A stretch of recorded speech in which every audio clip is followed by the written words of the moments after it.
Qual é o nome da mensagem de hoje, gente? Como posso saber se estou debaixo de ataque espiritual?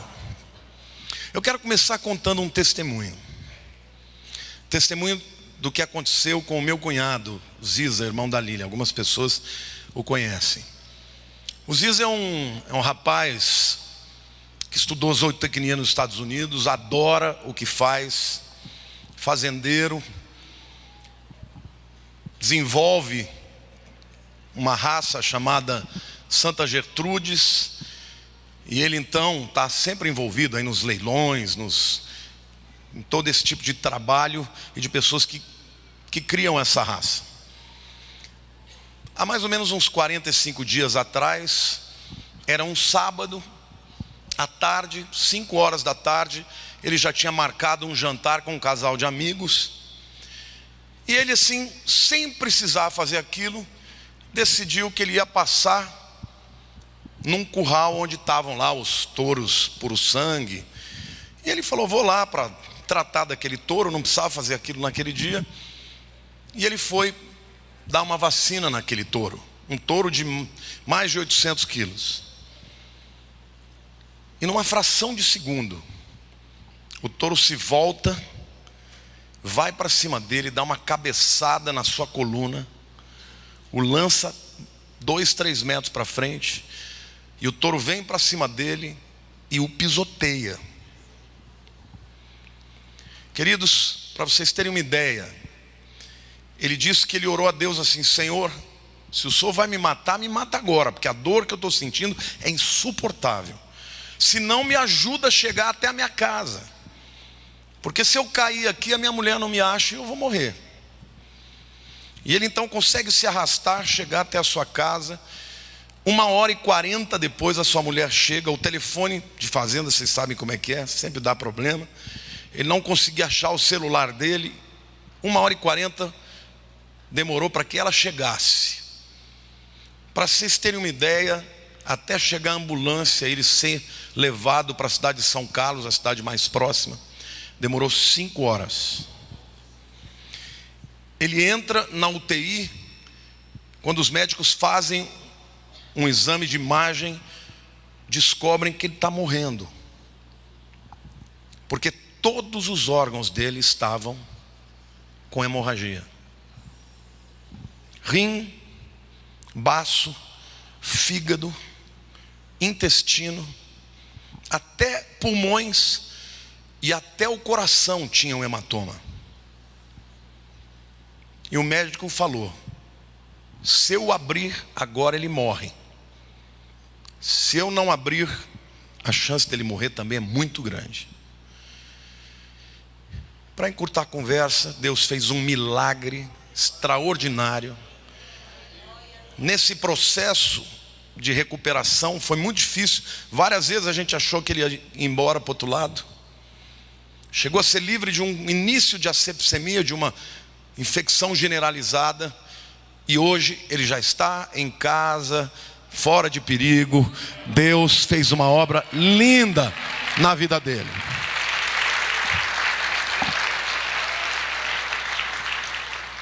E ele disse assim para Flaviana, a esposa, ele falou: meu amor, por que eu fui lá? Que descuido meu. Ele é um cara que sabe tanto do assunto, que ele não tomou as mínimas precauções que uma pessoa inexperiente teria tomado. E ele falou: por uma fração de segundos, eu quase perdi a vida. Sabe, queridos, na vida espiritual também é assim. Às vezes a gente está vivendo a vida e não percebe que o inimigo pode lançar um ataque contra nós com o objetivo de nos matar. E de uma hora para outra você está tudo bem, e de uma hora para outra algo parece que o mundo cai. E você não discerne que aquilo é um ataque espiritual. É muito importante você entender que nós estamos em guerra. Você pode até ter momentos de paz, de tranquilidade, mas nós estamos em guerra. E hoje, a mensagem de hoje, eu quero trazer para vocês alguns sinais que evidenciam quando a gente está vivendo um momento de guerra. Porque em momento de guerra, querido, você tira a roupa de lazer e põe a farda. Porque no momento de guerra, se você não entrar em guerra contra o mundo espiritual, você vai sucumbir. E hoje eu quero dar alguns sinais de que você pode estar vivendo um momento de guerra. E vou também no final te dar algumas direções de como sair disso e como vencer. O primeiro sinal de que nós estamos debaixo de ataque é a perda do desejo espiritual. Eu quero ler um salmo para você que revela uma pessoa que está muito bem no seu relacionamento com Deus. Salmo 63, 1-7 diz assim: ó Deus, Tu és o meu Deus forte, eu te busco ansiosamente, a minha alma tem sede de Ti. Meu corpo Te almeja como terra árida, exausta, sem água. Assim eu Te contemplo no santuário, para ver a Tua força e a Tua glória, porque a Tua graça é melhor do que a vida. Os meus lábios Te louvam. Assim cumpre-me bem dizer-te enquanto eu viver. Em Teu nome levanto as mãos. Como de banho e de gordura farta-se a minha alma, e com júbilo nos lábios a minha boca Te louva. No meu leito, quando de Ti me recordo, e em Ti medito durante a vigília da noite. Porque Tu tens sido auxílio, à sombra das Tuas asas eu canto jubiloso. Esse é um retrato de uma pessoa que está de bem com Deus, tem saudade da Sua presença, tem saudade de louvar o Seu nome, tem saudade de ter um momento de comunhão com Ele. Você já viveu um momento assim? O primeiro amor, onde qualquer palavra que se pregasse, você sentiu o seu interior revirando, as lágrimas descem, a alegria toma a sua vida. Na hora do louvor você levanta as suas mãos. Esse é um momento de pujança, de força, de exuberância, que torna você um inimigo imbatível. Mas o mundo espiritual nos mostra que em alguns momentos Satanás começa a rodear para sugar a sua energia, para roubar a sua alegria, para roubar a fé, a simplicidade. E você já começa a não ter mais prazer nas coisas espirituais. O poder de Deus pode estar sendo derramado, você pode estar num lugar de adoração e você está incomodado. Ah, mas essa pregação está muito chata, esse louvor está desafinado.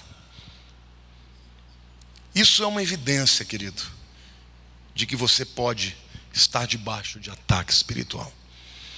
Porque o inimigo das nossas almas, ele sabe que uma pessoa alinhada com Deus é forte, mas uma pessoa distante de Deus é uma presa fácil. Diga para a pessoa do teu lado: como está a sua alma? Você tem sede de Deus? O segundo sinal de que nós podemos estar debaixo de ataque é a fadiga. Fadiga física, fadiga emocional, fadiga espiritual. Eu não estou dizendo aqui aquela fadiga que é resultado de um exercício físico, né, de uma corrida ou de um jogo que você participa. Essa é uma fadiga gostosa, né, porque o corpo de um lado secreta ácido lático, do outro lado secreta endorfina. Então é aquele cansaço gostoso que o teu corpo vai recuperar. Eu estou falando daquele cansaço que você sente o dia inteiro. Você levanta de manhã com dor no corpo, você passa o dia cansado, abatido, a sua alma está abatida, como se tivesse sugado a sua energia. Quem já sentiu isso? Querido, isso é ataque.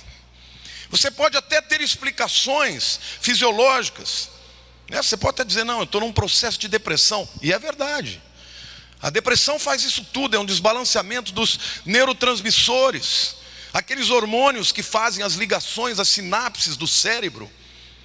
E a gente sabe que uma pessoa debaixo de depressão, uma depressão profunda, a velocidade de transmissão do pensamento é até 40 vezes mais lenta do que uma pessoa normal. Esta é uma explicação científica, verdadeira. Mas o que está por detrás disso? O que provoca isso? Pode ter certeza que tem uma razão espiritual.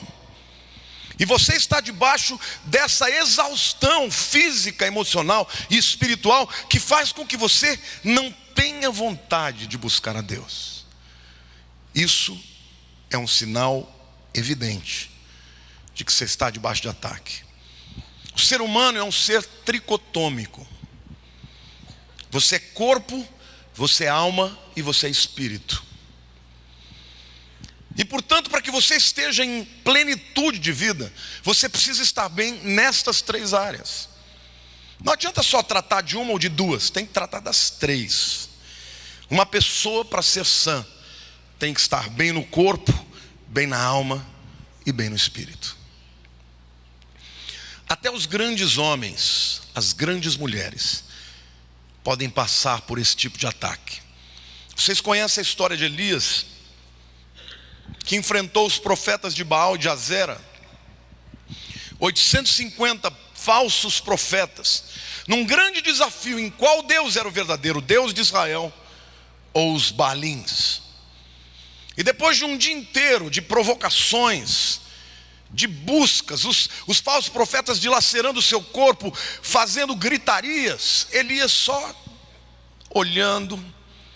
E eles fizeram um desafio, fizeram 2 altares e disseram: o Deus que responder com fogo, este é o Deus verdadeiro. E os falsos profetas foram naquele tempo todo gritando, se dilacerando, batendo no corpo, e nada. Elias, senhor daquele momento, dizia: onde que está o Deus de vocês? Está dormindo? Será que ele foi viajar?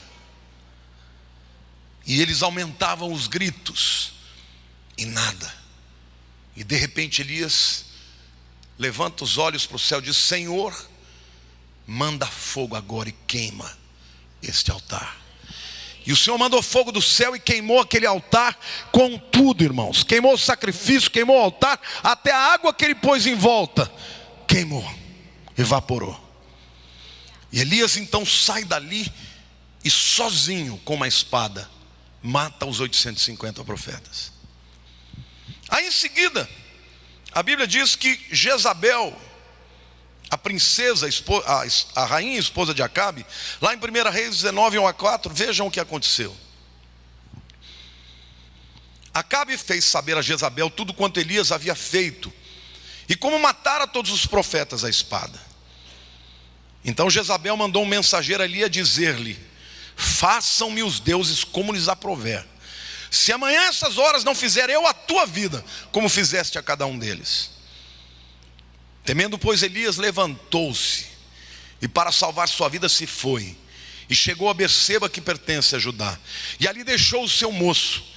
Ele mesmo, porém, se foi ao deserto, caminho de um dia, e veio e assentou debaixo de um zimbro, e pediu para si a morte, e disse: basta, toma agora, ó Senhor, a minha alma, pois não sou melhor do que os meus pais.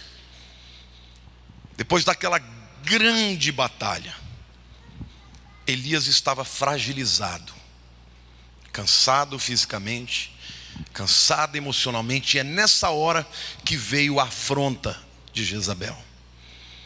Imagine, o camarada enfrentou 850 profetas sozinho, ficou com medo da palavra da rainha, e ele foge. E a Bíblia diz que ele caminha um dia, e quando ele chega, além de emocionalmente extenuado, ele está exausto fisicamente. E naquele momento, o seu coração se abate, e ele começa a falar para Deus: eu quero morrer, eu não sou melhor que ninguém, estou cansado disso. Agora, se ele quisesse morrer, ele tinha ficado lá, né? Então ele foge dizendo: eu quero morrer, mas na verdade ele não queria morrer. A verdade é que ele estava extenuado, e estava debaixo de uma grande depressão. E depois, se você quiser, continue a ler, porque Deus tratou da depressão dele. Deu alimento, deixou ele dormir, deixou ele descansar, deixou ele se recuperar, e depois falou com ele. Mas saiba você, quando você começa a entrar nesse processo, não encare como uma coisa natural.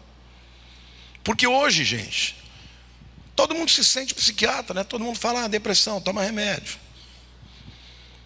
O remédio é importante, é necessário, mas não é tudo.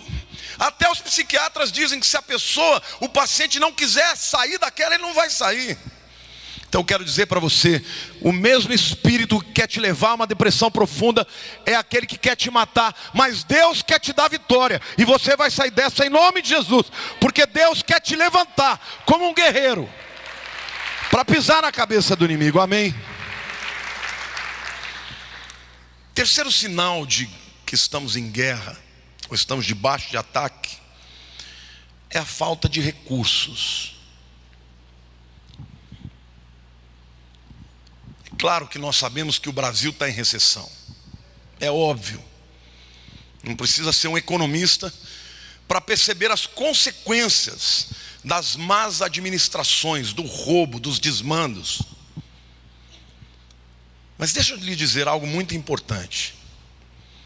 Há momentos na vida de uma pessoa que parece que tudo que ela faz dá errado. Já passou por isso? Você vai fazer um negócio, na hora H, a pessoa pula fora. Tua empresa que estava lá indo bem, de repente começa a dar tudo errado. Teu carro começa a quebrar. Pessoas começam a roubar. Você percebe que alguma coisa, é um tempo diferente. As coisas estão além do natural. E até as pessoas que não têm um relacionamento com Deus percebem quando isso acontece. Você já viveu isso? Você já experimentou isso ou já viu alguém passar por isso? Deixa eu lhe dizer algo. Por que o inimigo das nossas almas ataca as nossas finanças? Porque sabe, gente, tem dois momentos concernentes às finanças que são muito perigosos para a gente lidar com o mundo espiritual. O primeiro momento é quando você não tem nada, e o segundo é quando você tem tudo. O indivíduo que não tem nada, ele passa por um processo de cansaço, da dificuldade, da pressão, que chega uma hora que ele quer chutar tudo, que quer desistir. Por isso que o sábio Salomão diz: Senhor, que o Senhor não me dê tão pouco para que eu não me revolte contra ti, mas que o Senhor não me dê tanto para que eu me esqueça de ti.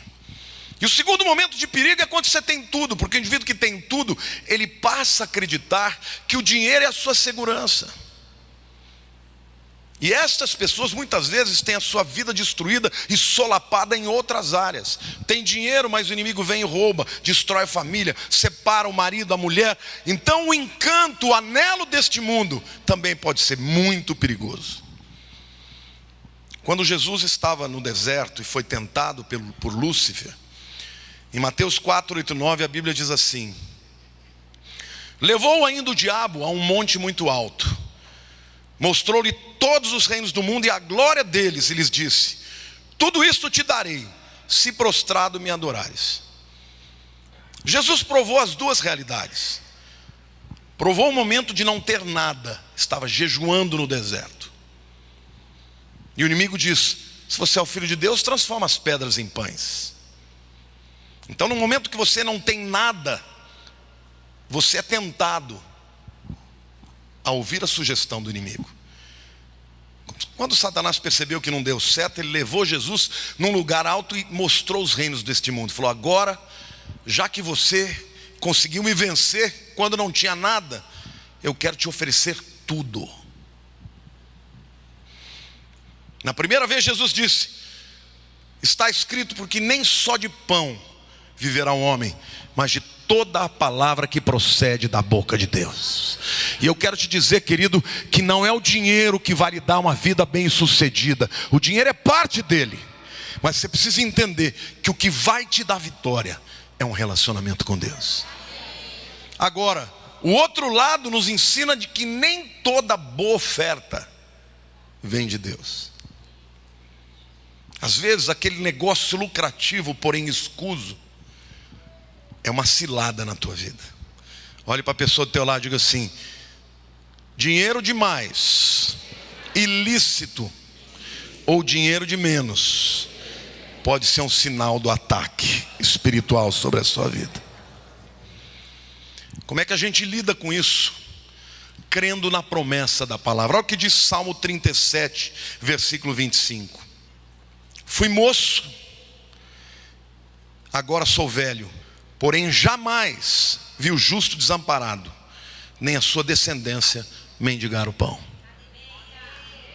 Você pode estar passando uma grande dificuldade, mas Deus está te dizendo, isso é uma prova, mas mendigar o pão você não vai, porque eu cuido de você. Amém? Glória a Deus, aplauda o Senhor, diga eu creio.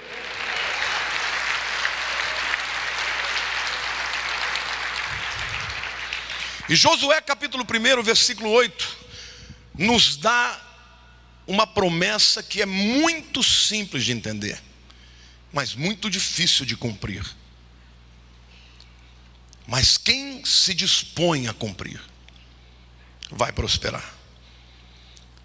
Deus fala com ele antes dele entrar na terra para conduzir o povo de Israel que saiu agora do deserto. Não cesses de falar, diga falar, deste livro da lei. Antes medita, diga medita, nele dia e de noite, para que tenhas cuidado de fazer, diga fazer, segundo tudo quanto nele está escrito. Então, diga então, farás prosperar o teu caminho e serás bem sucedido. Amém, irmãos?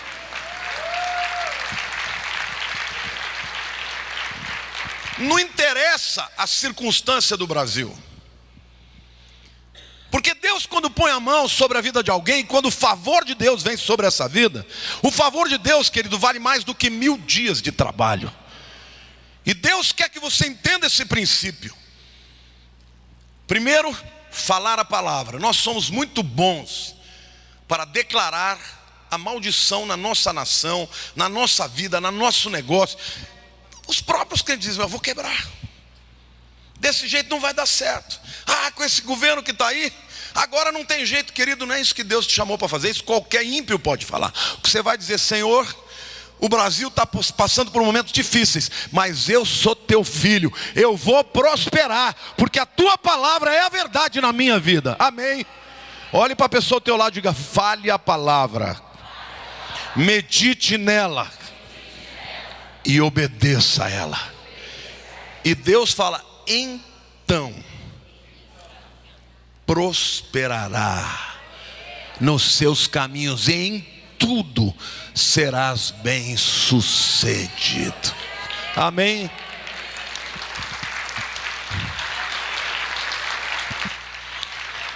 Primeiro você tem que vigiar a tua boca, para não falar algo contra aquilo que é para a sua vida.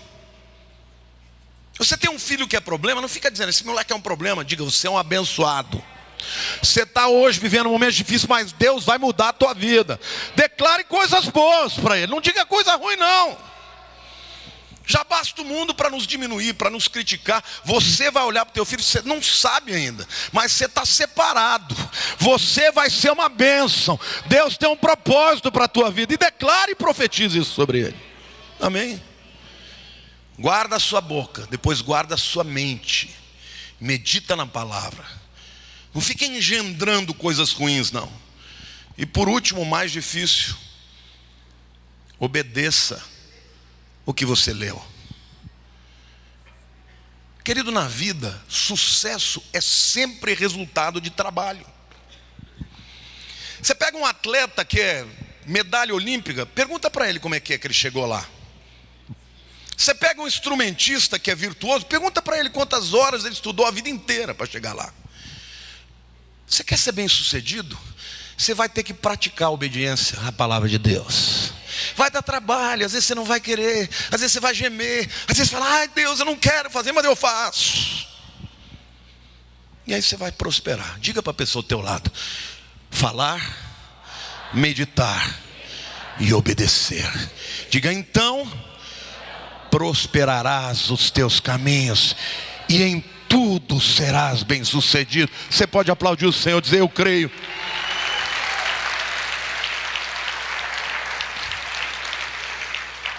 O quarto sinal de que estamos debaixo de um ataque espiritual é uma vida de oração fraca.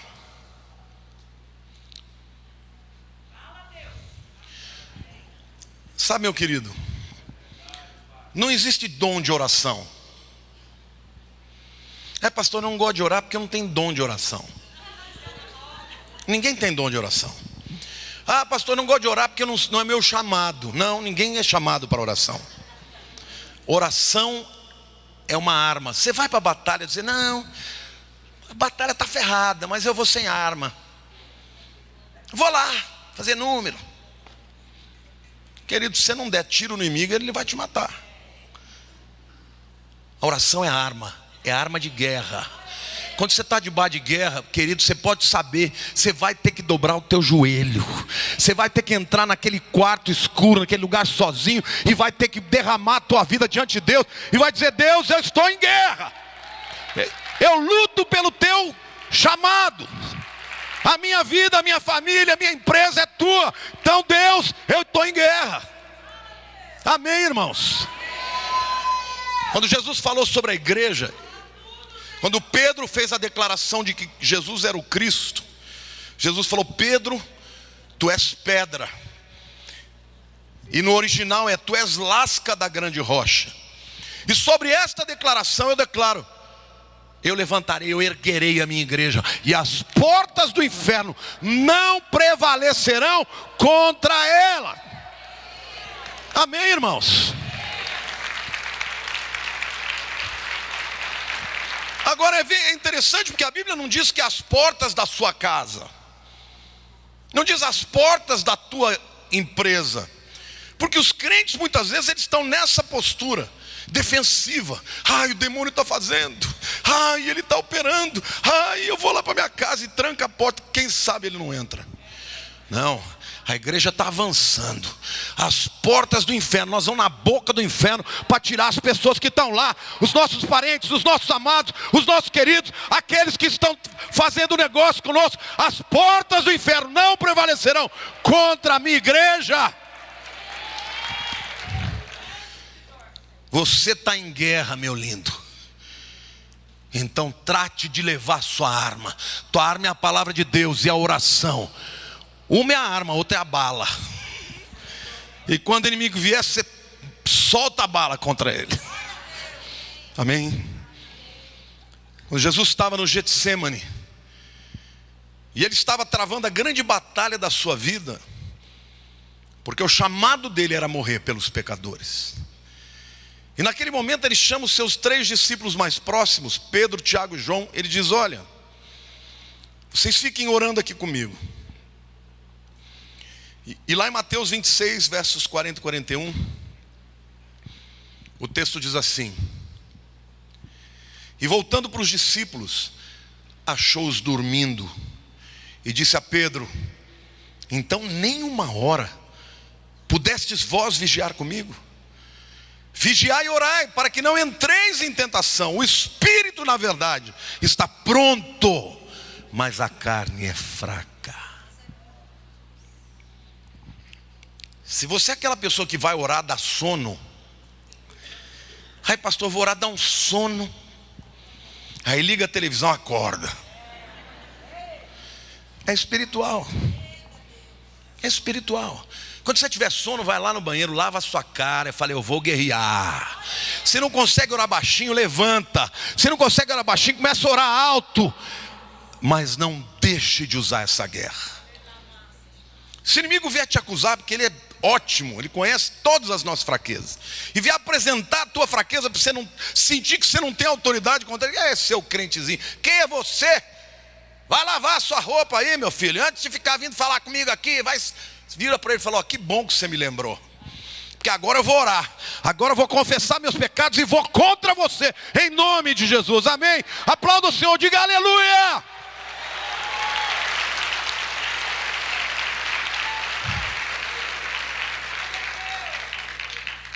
Pedro não vigiou, e 3 horas depois ele estava negando a Jesus, e naquela noite ele o fez 3 vezes. Oração é disciplina, não é dom, não é chamado. E você, se quer vencer a tua luta, tem que aprender a orar. E oração, querido, não é coisa que você faz uma vez por semana, é todo dia. Vai fechar um negócio, vai orando. Vai enfrentar um adversário, vai orando. Amarra os demônios. Porque é assim que você vai ganhar a tua família. É assim que Deus vai restaurar a sua história. Vai restaurar a tua alma. Vai restaurar a tua saúde. Amém, irmãos? O quinto sinal de que estamos debaixo de ataque é quando os velhos hábitos voltam à superfície. Satanás é um ser luminoso, poderoso, inteligente, sagaz, sábio. Tudo isso para o mal. Mas não pense você que ele é um monstro, aquele bicho de chifre. Não. A Bíblia diz que ele é um espírito de luz. Ele é um enganador, ele é sedutor. Ele tem argumentações inteligentes. Ele tem sofismas que te levam a acreditar num raciocínio, numa lógica. Mas lá no fim existe um abismo. A Bíblia diz: há caminhos que para o homem parecem direitos, mas no final são caminhos de morte. Então, meu amado, quando você sentir que aqueles velhos hábitos, aquela vontade, o cara que usou droga passou na frente do lugar, fala: que vontade daquele tapa, dá uma cheirada, só uma, não tem nada demais. Prostituição, pornografia, internet, o que tem? Dá uma espiadinha. Vocês não têm ideia de homens jovens, desculpe usar esse termo, broxando porque não consegue mais ter um sexo com a mulher, porque estão amarrados na internet, se satisfazendo a si mesmos. Querido, saia desse negócio, isso é uma droga. E do ponto de vista fisiológico é igualzinho uma droga. Você sabe o que um drogadido, por que ele fica tão viciado? Porque a cocaína, ela secreta dopamina. Dopamina é um hormônio do bem-estar. É o mesmo hormônio de um orgasmo, por exemplo. Só que a dopamina é 1000 vezes mais quando você cheira coca. Agora, você pensa, mas e a internet? É a mesma coisa. O indivíduo vai lá, começa a ver aquelas mulheres se esfregando com os camaradas, e aí a dopamina vai. Aí ele vai ver a mulherzinha dele e fala: ai, mas que chato. E a coitada tem que ficar chupando o dedo, porque ele está se satisfazendo sozinho. Desculpe ter que falar sobre esse tema na igreja, mas eu sei quantos casais estão na beira da separação, porque os homens já não são homens, e não são homens porque estão se entregando a estas coisas que o inimigo hoje oferece. Na minha época, gente, quando eu era jovem, a gente que queria ver essas coisas, a gente ia na banca, e chegava lá e falava assim: ô doutor, me dá uma revista essa, aí compra aquela ali também. Escondido, né? Vinha no meio. Era muito mais difícil. Você tinha vergonha, tinha que esconder. De vez em quando o pai descobria, a mãe também. Mas hoje, os meninos desde cedo já têm internet livre no celular, não são supervisionados, e aí crescem com a mente distorcida e amarrada por esse demônio de pornografia. Querido, eu não quero te acusar não, mas eu quero te dizer que Jesus tem libertação para você nessa área. Se você está debaixo deste demônio, seja livre agora. Você não precisa disso. Isto também é guerra espiritual, velhos hábitos. Mas não somente isso: mentir, trair, roubar, ser maledicente. Quando você se converteu, você estava alegre, feliz, amando a Jesus, e de repente você começa a ficar macambúzio, chateado, amargurado. O livro de Hebreus diz: tome cuidado para que não haja entre vós uma raiz de amargura, que brotando a muitos contamine e vos perturbe. Raiz de amargura. maledicência. Como é que a Bíblia diz? Não vos embriagueis com vinho, no qual há ira e dissolução, mas enchei-vos do Espírito. E aí ele diz como é que você se enche do Espírito? Falando entre vós com salmos e cânticos e hinos e cânticos espirituais, louvando a Deus. Você quer ser cheio de Deus? Seja um adorador. Na hora da dificuldade, glorifique a Deus, cante ao Senhor, amém? Cantai ao Senhor um cântico novo, porque Ele tem feito maravilhas, amém? Glória a Deus. Você está no meio da guerra, glorifique a Deus, exalte a Deus. Não deixe que a sua alma seja solapada. Quando Moisés tirou o povo de Israel do Egito, Deus os libertou debaixo de mão poderosa. E eles chegaram no deserto. E no deserto eles começaram a ter vários tipos de problemas inerentes a um deserto. E no Êxodo 16, verso 3, a Bíblia diz: disseram-lhe os filhos de Israel: quem nos dera tivéssemos morrido pela mão do Senhor na terra do Egito, quando estávamos sentados junto às panelas de carne e comíamos pão a fartar. Pois nos trouxestes a esse deserto para matardes de fome toda esta multidão. Isso é um contrassenso, isso é um absurdo. Eles eram escravos por 400 anos. E eles foram libertados por Deus com a promessa de uma terra prometida e de uma maneira sobrenatural. Mas diante das lutas eles começaram a dizer o quê? Quero voltar para o Egito. Então quando você começa a desejar voltar para o Egito, meu querido, é porque você está em guerra. Diga para a pessoa do teu lado: o Egito não é terra prometida.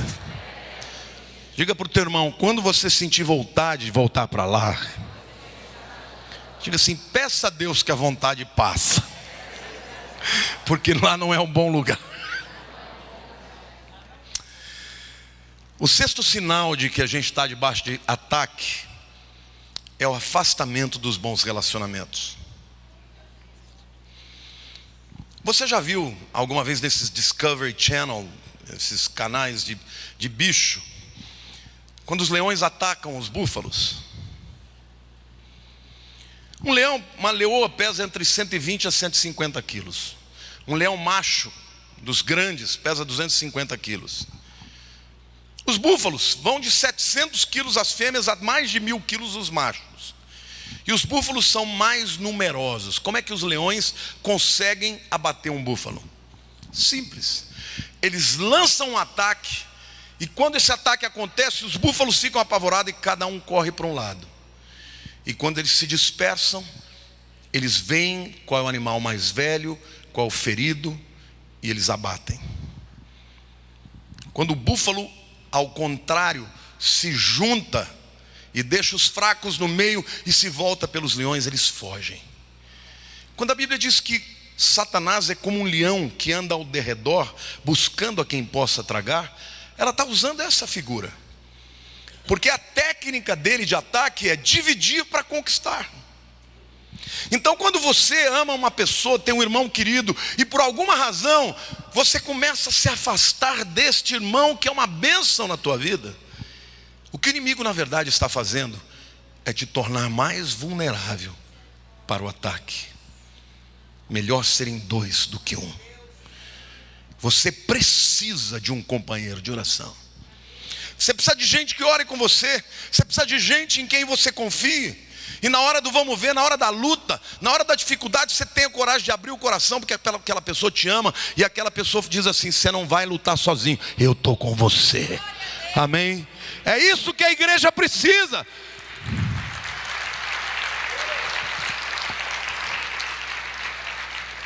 Por isso, se alguém vier e contar para você a sua dificuldade, não vai você passar para o próximo não, meu irmão.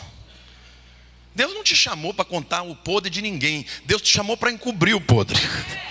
Você está me entendendo? A Bíblia diz que o amor encobre as transgressões. Deus não te chamou para ficar acusando A, B ou C ou D. Deus te chamou para você avaliar a sua vida. Quando você vê um irmão caindo no pecado, você vai estender a mão para ele dizer: vamos levantar, Deus é bom, Deus vai te tirar daí, amém. Mas muitas vezes o inimigo vem, coloca a pessoa errada, você abre o coração e essa pessoa te trai a sua confiança. E aí ele vem e diz: está vendo?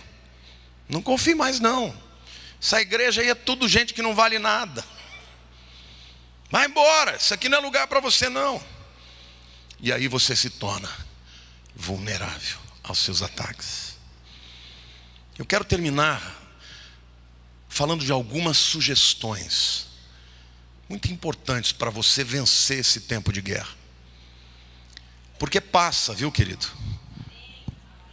Deus não vai permitir que você viva a vida inteira debaixo de guerra, de ataque. Deus diz que vai ter momentos de terra prometida. O deserto é uma estação, é um tempo, vai passar, mas você precisa tomar posição, amém? Primeira coisa que eu quero dizer, primeira sugestão: lembre-se, Deus constituiu um lugar para você ser abençoado. A igreja é uma cobertura sobre a sua vida. Salmo 92, 12 e 13, o salmista diz assim: quando eu ler aqui o justo, você pensa na tua vida. O justo florescerá como a palmeira, crescerá como o cedro no Líbano, plantados na casa do Senhor, diga na casa do Senhor, florescerão nos átrios do nosso Deus. Deus está dizendo que o lugar para você florescer é na sua casa. A igreja, meu irmão, não é perfeita. Não existe nenhuma igreja perfeita. Nem a nossa, nem nenhuma outra. Por isso que eu não gosto de gente que fica falando mal da igreja dos outros. As pessoas deviam falar de si mesmas. As pessoas deviam olhar para dentro de si, para depois ficar criticando os outros. Deus não nos chamou para criticar o outro. A igreja é de Jesus, meu irmão. Então a Bíblia está dizendo que o justo florescerá como a palmeira, nos átrios do Senhor, na casa do Senhor será plantado. Deus te chamou para estar debaixo de uma cobertura espiritual, porque Deus respeita lugar de autoridade. Segunda sugestão: não despreze o tempo e o lugar de oração. Quantos de vocês já assistiram aquele filme O Quarto de Guerra? Quem não viu tem que ver. Tem no Netflix, tem no Apple TV. É muito bom. Tem mais aonde? Na net, normal. Mas não dá para ver qualquer hora, né? Apaga, então tá. Veja, porque vale muito a pena. Fala da importância da oração, amém? Satanás sempre vai querer lhe afastar do corpo de Cristo. Eu quero te dizer também, em terceiro lugar, não despreze a comunhão. Relacionamentos dá trabalho. Dá ou não dá? Quem aqui já foi casado? Tem algum lugar onde você é mais tratado do que no casamento? Quando você casa com aquela mulher, que você fala coisa maravilhosa, aquela pessoa é a pessoa que Deus vai usar para te afiar, para parar as arestas. Não tem jeito, é assim mesmo. Quando eu casei com a Lília, foi fácil para ela, porque eu era maravilhoso.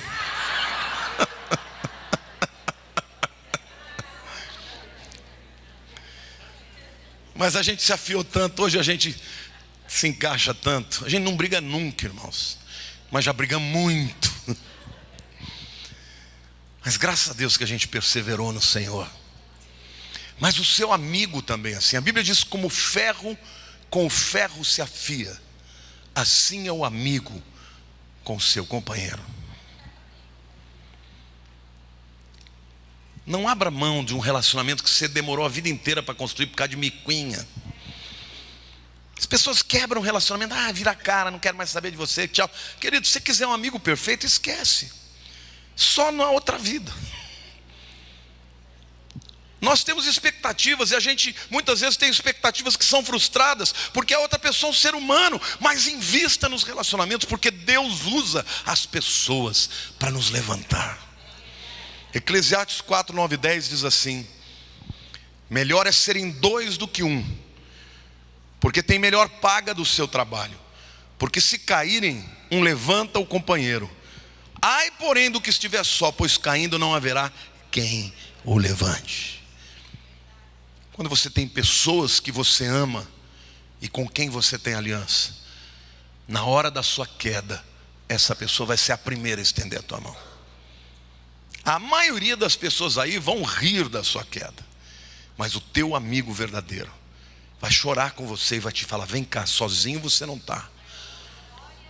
E é isso que Deus quer que você entenda. É mais fácil enfrentar o inimigo quando você tem amigos.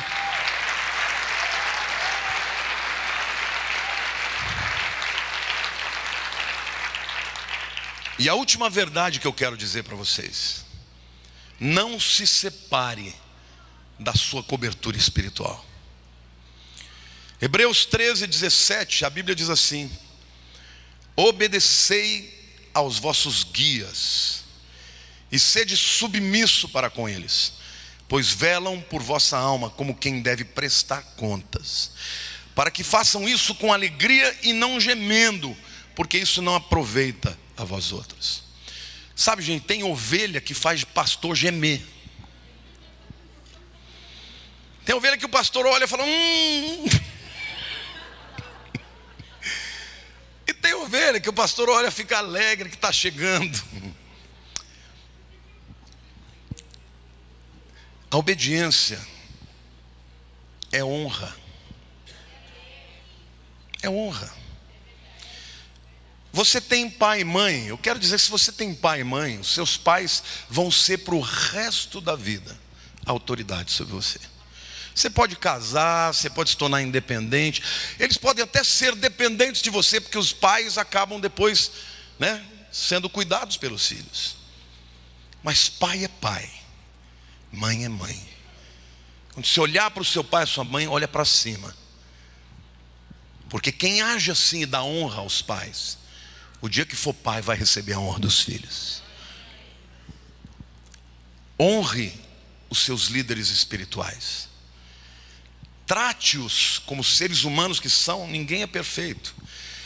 Mas Romanos 13 diz: toda autoridade foi constituída por Deus. Mesmo quando você está debaixo de uma autoridade que não é boa, como no nosso país, por exemplo, as autoridades têm todos esses tipos de desmandos. Isso não nos dá a liberdade para ficar fazendo chacota com ninguém. Você tem todos os mecanismos. Não gostou, vota contra. Porque essa coisa de ficar fazendo piada não vai mudar o Brasil, irmãos. O que vai mudar o Brasil, as pessoas responsáveis tomar posição e mudar do jeito certo, amém ou não? Mas são autoridades investidas. Você não pode xingar um presidente, ficar brincando, isso não é de Deus. O que é de Deus é você se levantar com a verdade, e se você tem um chamado, vai lá no lugar deles e faça diferente, amém ou não? Mas sobretudo, você pode mudar o voto. O princípio da autoridade é uma cadeia que Deus estabeleceu. Então, não faça os seus pastores gemer. Não só o seu pastor, seus mentores, as pessoas que ministram sobre a sua vida, os seus intercessores. Obedeça a palavra de Deus, porque a Bíblia diz o segredo mais simples de vencer o inimigo: sujeitai-vos, pois, a Deus, resisti ao diabo e ele fugirá de vós. Este é o princípio. Diante da autoridade eu me submeto, diante do inimigo eu resisto, e o resultado é que Deus vai te dar vitória. Amém? Eu queria que você fechasse seus olhos agora.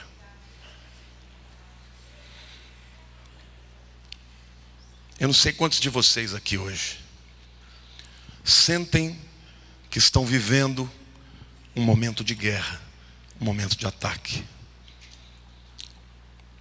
Eu pediria que você ficasse de pé para que eu pudesse orar pela sua vida.